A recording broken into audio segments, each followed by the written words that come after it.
کپڑے کا کوئی حصہ ناپاک ہو جائے، مثلا آستین کا کوئی جز ناپاک ہو گیا، یا دامن، کپڑے کا جو دامن ہے اس میں کوئی حصہ ناپاک ہو گیا، ناپاکی خشک ہو گئی۔ اب خشک ہونے کے بعد یہ ذہن میں نہیں آ رہا کہ کون سا حصہ رائٹ سائڈ پہ ناپاک تھا یا لیفٹ سائڈ پہ ناپاک تھا، یہ سمجھ میں نہیں آ رہا، تو ایسی صورت میں پھر کیا کیا جائے گا؟ اس میں تھوڑی سی تفصیل میں آپ کو عرض کرتا ہوں۔ پاک کپڑا مثلا قمیض، چادر یا کمبل وغیرہ کا کوئی حصہ،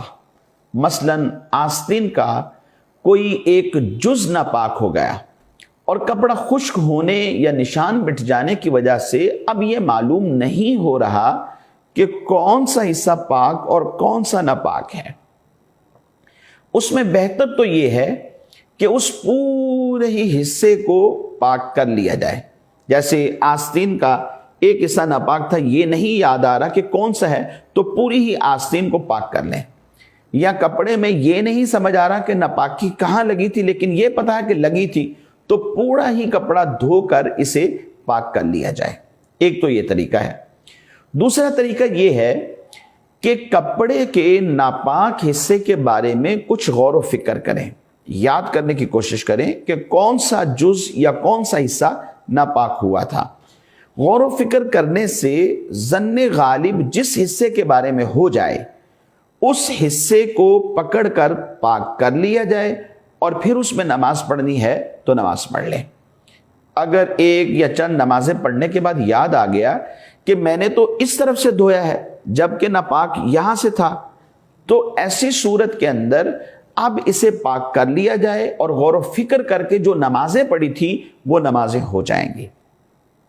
اور تیسری اس کی ایک اور صورت یہ ہوتی ہے کہ غور و فکر نہیں کیا اور یہ یاد بھی نہیں تھا کہ کپڑے کا کون سا حصہ ناپاک ہے، بس خود سے ہی پکڑ کر بغیر غور و فکر کے اس کپڑے کو دھو لیا اور نماز پڑھ لی،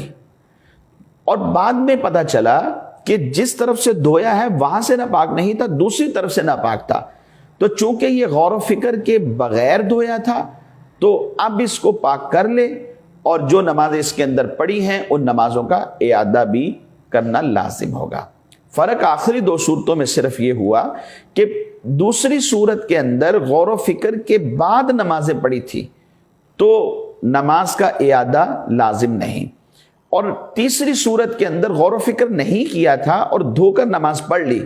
تو ایسی صورت کے اندر نمازوں کا اعادہ بھی لازم ہوگا۔